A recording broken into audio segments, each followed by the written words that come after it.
Carlos Preto, que é ator do monólogo e espetáculo, por enquanto, Renato Russo. O R. Russo, ele que vai nos explicar e falar um pouco da sua inspiração para trazer esta voz, ou reviver esta voz através de uma peça musical, um monólogo que fala do momento ali, o último álbum que ele gravou e como foi essa experiência. Boa tarde, Luiz Carlos, prazer estar contigo aqui na nossa programação e logo também nos encontrando no teatro aqui pertinho na Casa Mário Quintana com esse espetáculo, esse monólogo que, olha, promete fortes emoções, é isso? Boa tarde. Boa tarde, Ana Carolina. Boa tarde, amigos da Rádio Guaíba. Obrigado pela oportunidade. E sim, vamos reviver aí o meu ídolo de adolescência do rock e de muitos, né? Só o teatro para conseguir fazer uma coisa dessas, que eu, aos 51 anos de idade, consiga homenagear o meu grande artista, o meu grande ídolo, que se foi cedo demais aos 36 anos. E, claro, uma voz que marcou a história da música brasileira, mas também uma geração, trazendo aí revoltas, dúvidas, expectativas, muita filosofia em forma de música, da onde surgiu, além da admiração, é claro, pelo personagem, mas também acredito que pela história, por aquilo que ele deixou, o legado que até hoje a gente escuta as músicas e percebe a forte mensagem que existe, né? E é tão atual.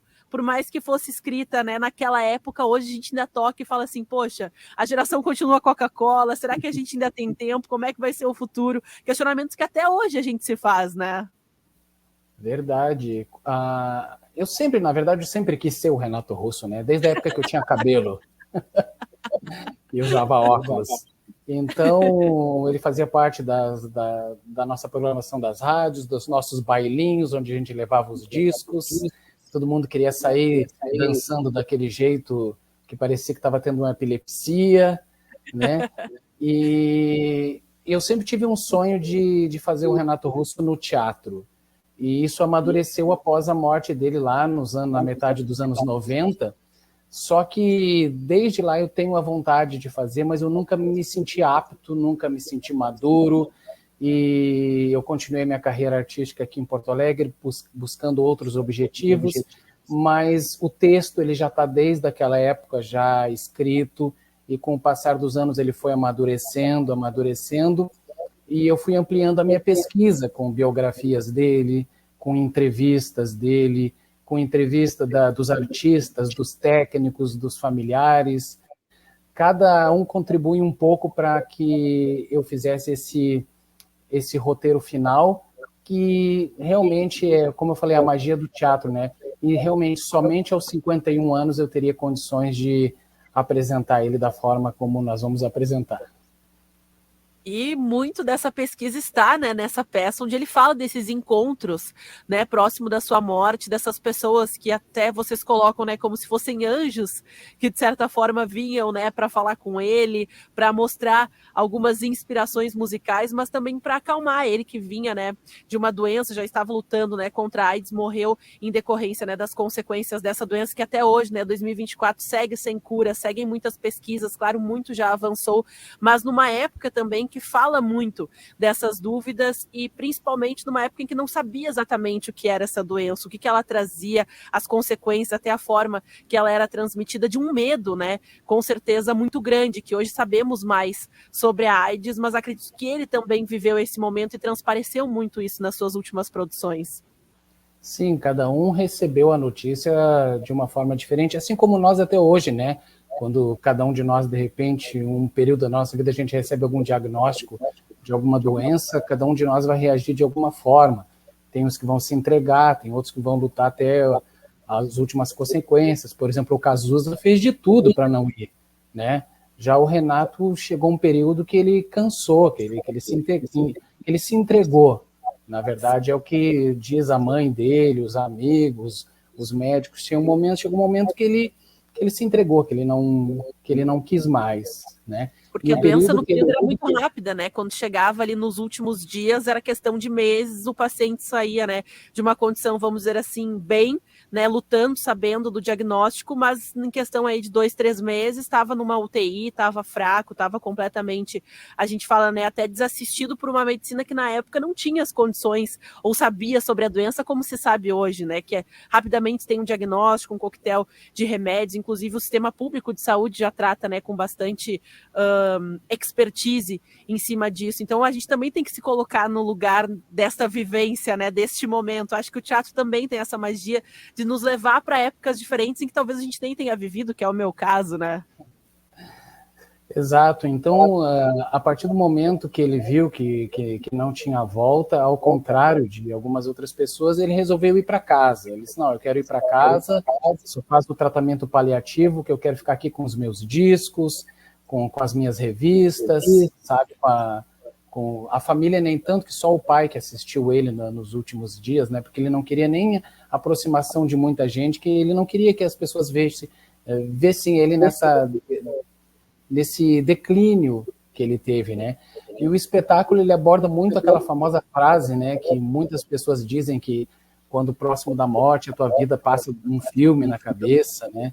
Então, o espetáculo, ele retrata basicamente isso. O público, ele é transformado em visitas que chegam no apartamento dele nesse momento, e ele começa a desabafar com eles e revisitar toda a vida dele, né? O passado de sucesso, o presente de incertezas, né?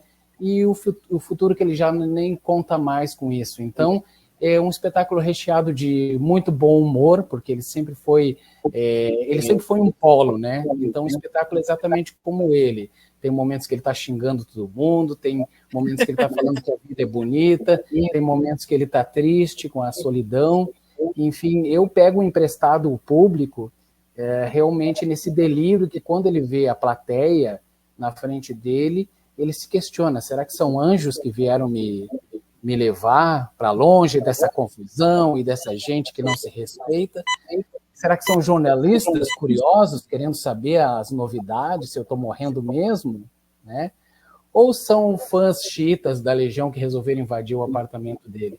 Então, esse monólogo realmente ele é recheado de momentos, e todo o texto, Ana Carolina, todo o texto, eu tirei de entrevistas dele, de depoimentos de colegas, então todas as situações, é claro que eu fiz a costura, né, e com aquela pitadinha que o dramaturgo sempre dá, né, de uma licença poética, mas vamos dizer que 99,9% são coisas que Renato Russo disse em algum momento da vida dele. E ele também conhecido muito por esse temperamento forte, né? Inclusive em entrevistas, quando ele não estava, como a gente brinca, na lua dele, ele soltava os cachorros em cima de todo mundo, não importasse quem fosse.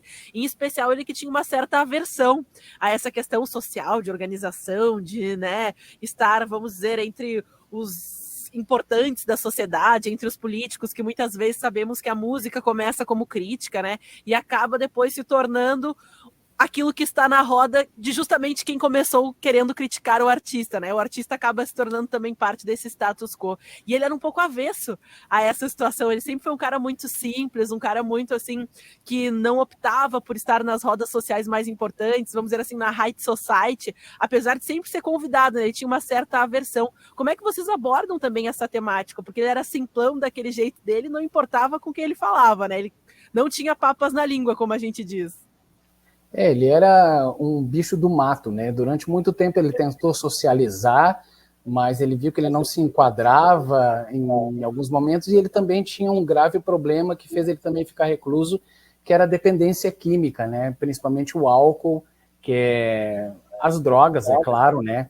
Mas o álcool aceito socialmente era o que derrubava ele, fez ele ter os maiores escândalos da vida dele quando ele ia em shows de grupos de rock ou entre amigos. E outra coisa, ele sempre mordeu e assoprou. Ele amava os colegas dele, mas assim, na peça também eu faço exatamente como eu li nas entrevistas. Tem hora que ele fala mal dos colegas do rock, daqui a pouco diz que eles são um amor. Inclusive, ele falou mal do Nenhum de Nós aqui, né? Que até o Teddy ligou para ele e disse, pô, Renato, qual é a tua? Ele disse, opa, foi mal, né? Desculpa, foi mal. Vou me retratar amanhã no jornal. E, claro, né, fã, é sempre bom saber mais sobre o artista, né, que a gente gosta, que a gente admira, mas quando se trata de trabalho, eu acredito que a tua visão também tenha sido um pouco diferente, né? Precisa de um certo distanciamento para fazer essa leitura e até saber como interpretar melhor.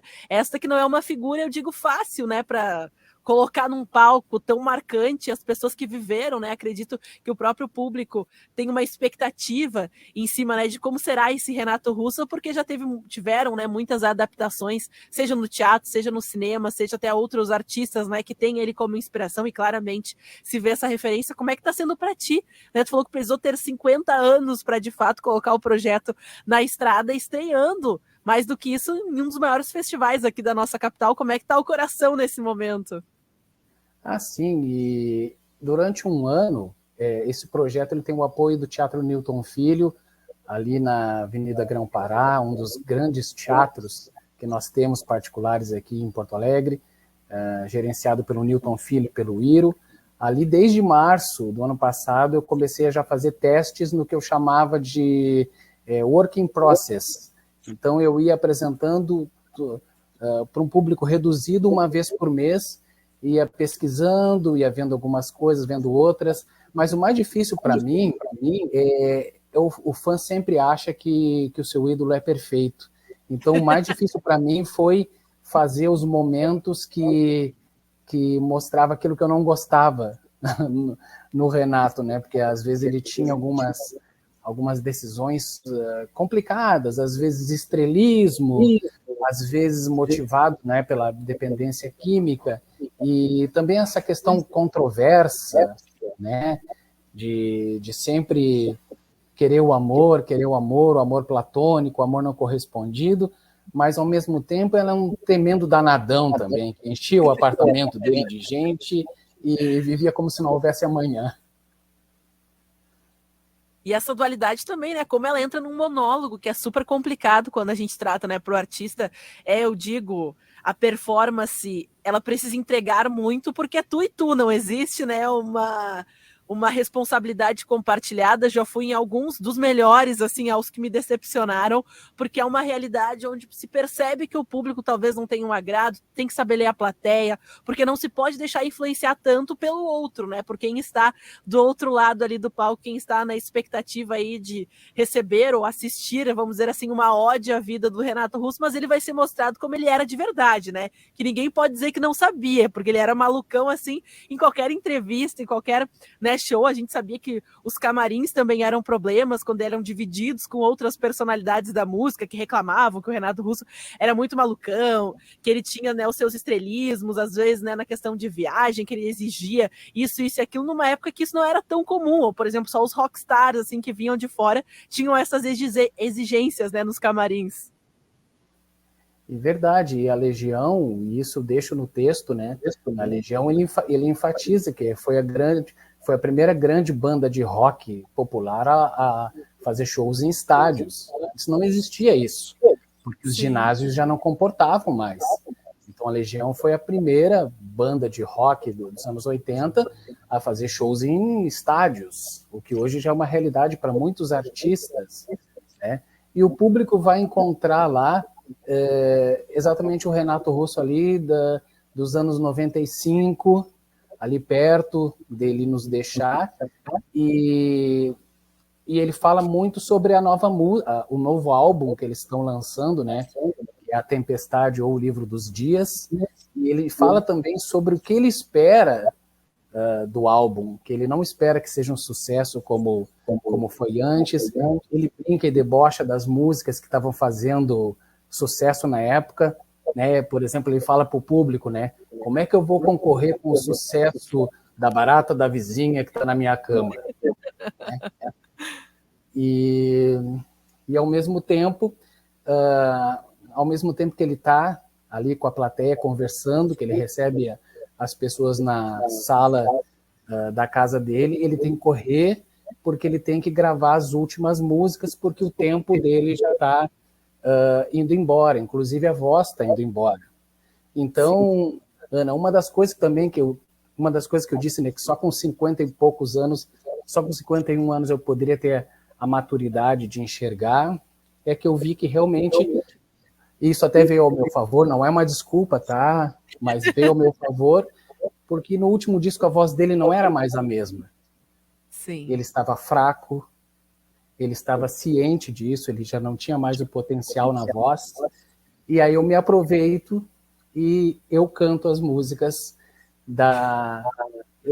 eu canto 3 músicas do último álbum dele dentro do estúdio, como se estivesse gravando a música e reclamando com as pessoas e justificando, olha, eu estou sem fôlego, eu não vou repetir, sabe? Então, além do o público, ele vai ver esses 2 ambientes, dele na casa dele e ele correndo contra o tempo para cumprir para cumprir o compromisso dele de gravar o último álbum. Não, e que como de certa forma, né, a música para ele sempre foi uma maneira assim de extravasar o lado filosófico, poético que ele tinha, e o quanto isso ajuda, né, no final da vida, saber que você está correndo contra o tempo, né? A importância de você ter um objetivo, de você saber que precisa entregar algo, né? A gente vê, claro, um álbum mais introspectivo, com reflexões, né? A gente fala que falam muito do momento em que ele vivia, mas também o quanto ele era, né, responsável por entregar, tanto que muito, né, desse pós-disco, ele não ficou aqui para assistir, né, e você tendo sobrevivido mais do que ele, né, chegar aos 50 anos, poxa, tá falando de uma história aí de um cantor que foi tão importante, mas que viveu tão pouco, como tu mesmo, né, começaste aqui a nossa entrevista falando, o quão isso é maluco, né, que a arte propicia para que esse ambiente, né, que a gente consiga ter esse entendimento que talvez ele tivesse pelo momento de vida, de uma forma muito antecipada, muito cedo teve que cair na real, né, porque a gente sempre espera, não, vivi mais um ano, coisa boa, estou com saúde, vamos para mais um, e ele não tinha, ele estava numa, vamos dizer assim, o CD dele tava tocando de um jeito diferente esse ritmo, né? Tava num ritmo mais acelerado. Exato, e já dando quase um spoiler pro público, assim, ó, não pensem que eu vou estar lá cantando o Eduardo e Mônica, Pais e Filhos, os sucessos, não. Tudo isso é revisitado no texto dele falando sobre o passado dele, sobre os discos de sucesso, sobre as músicas de sucesso. Cara, desse boom que deu, que ele achava assim meio estúpido, essa coisa de tocar tanto na rádio, de serem músicas assim, pô, as músicas que eu realmente me dedico, faço uma filosofia, busco me aprofundar, eles ignoram, né? Ele tinha também essa rixa com os críticos, né, de certa forma. E ele até dá uma chamada nas pessoas que estão ali na plateia, que ele canta um trecho de uma música que todo mundo canta bem faceiro, e ele diz, vocês sabem do que vocês estão cantando? Vocês entendem o que está? E aí ele explica e depois brinca com a plateia, né? De só nunca mais cantem essa música desse jeito, vocês não sabem do que estão falando. Que era uma coisa triste, né? E até hoje as pessoas cantam a música de uma forma assim, como elas interpretam, né? E realmente as músicas elas são focadas no último álbum mesmo, que realmente é um álbum que ele tem um som muito bom, né, porque a Legião evoluiu como banda, os estúdios evoluíram com a tecnologia, né, mas realmente as letras elas são bem complicadas. Então, assim, para quem é fã da Legião, já é um disco complicado, o último do Renato, de ouvir. Mas para o público assim, que só conheceu a fase pop, é bem complicado. Mas é para isso que nós estamos aqui, né? Para isso que nós, artistas, existimos, né? Para reviver e celebrar aquele momento, né? Foi o último momento dele, foi o último momento criativo dele e merece esse registro. Que legal. E mais uma estreia, né, do Porto Verão Alegre, que esse ano aí tem quase 20 estreias no seu cardápio, né? São para todos os gostos e estilos, e a gente fala revisitar por uma outra perspectiva, porque não se permitir, né, em 2024, olhar essa história do Renato Russo, dessa figura tão importante na nossa música, né, que até hoje gera muito debate. Com certeza ele viveu essa transição, né, de um rock, de um Brasil mais roqueiro, de um Brasil que tinha, né, um rock mais crítico em relação à sua própria sociedade. A gente fala Cazuza, né, conviveu com ele, a gente também teve Cássia Eller, nome que foram importantíssimos, e a gente vê o quanto um influenciou a obra do outro, né? O quanto cada artista tem, de certa forma, um dedinho na produção musical de um e de outro, e eles mesmos, né, se escreviam músicas, se sugeriam, achei que isso aqui não ficou legal no teu álbum, vamos fazer assim, brigavam muito, né?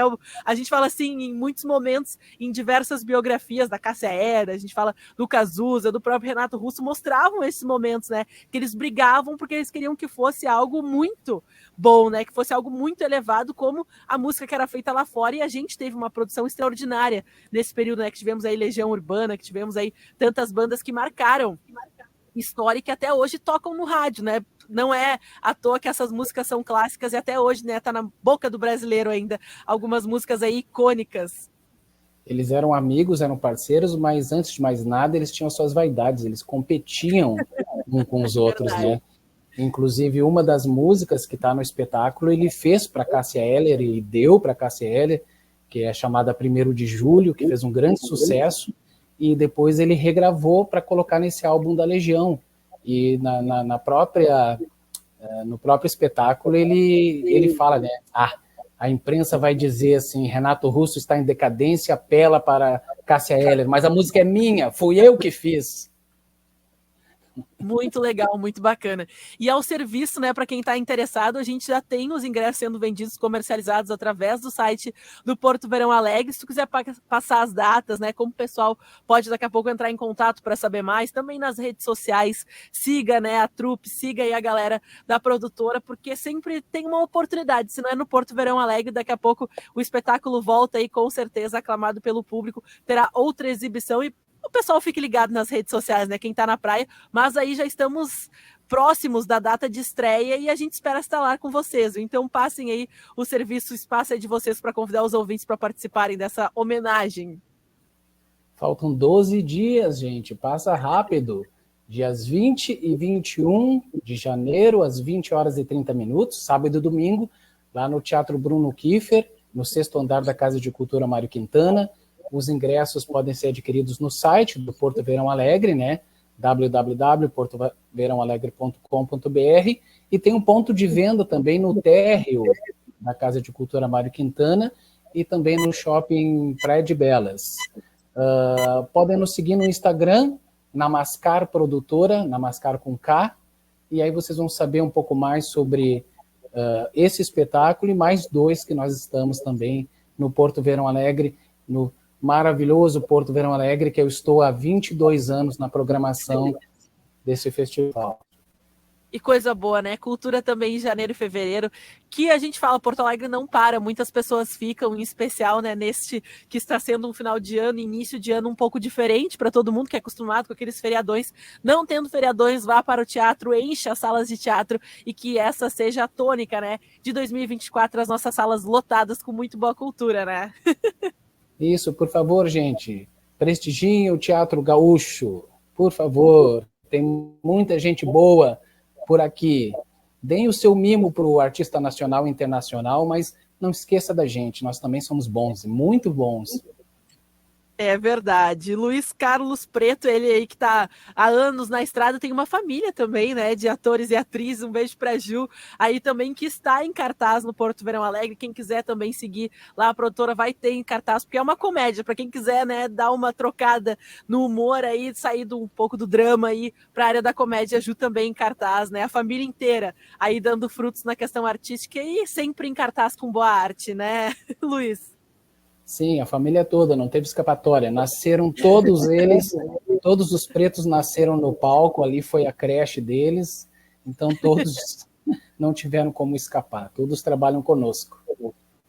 Então, um abraço para toda a família e a gente se encontra logo mais, viu? Nesta homenagem para a gente cantar os clássicos e a gente repensar, né? Como eles foram escritos ou saber da onde eles vieram e o quão importante é a gente também saudar os artistas, o seu processo criativo e um dos nomes mais conhecidos da música brasileira, que daqui a pouco a gente vai descobrir uma ou outra coisa aí neste monólogo, que uma grande expectativa, né? Tanto por parte dos músicos como daqueles que curtem mesmo o teatro e vão para revisitar essas músicas que marcaram tanto, né, a vida aí de uma geração de brasileiros. Vamos lá, pessoal, vamos celebrar a vida e a obra desse grande artista com emoção, mas também com muito humor e interatividade. E assim a gente vai para o nosso primeiro intervalo, claro, ao som dele, né? Que vai embalar pelo menos esse primeiro bloco, porque no segundo a gente vai mudar a estação, a gente vai para o jazz, isso mesmo, para falar do evento musical de abertura do Porto Verão Alegre, oficialmente, né? Teremos aí no Instituto Ling este evento e você é nosso convidado para acompanhar as atrações musicais que estarão aqui conosco daqui a pouquinho. Fique ligadinho, a gente vai e volta, é rápido, em 2 segundos a gente está de volta. Conto com a tua participação aqui no Guaíba Revista desta segunda-feira, dia 8 de dezembro de 2024. Agora são 3h32. A gente já volta. Sentia mesmo que era mesmo diferente, sentia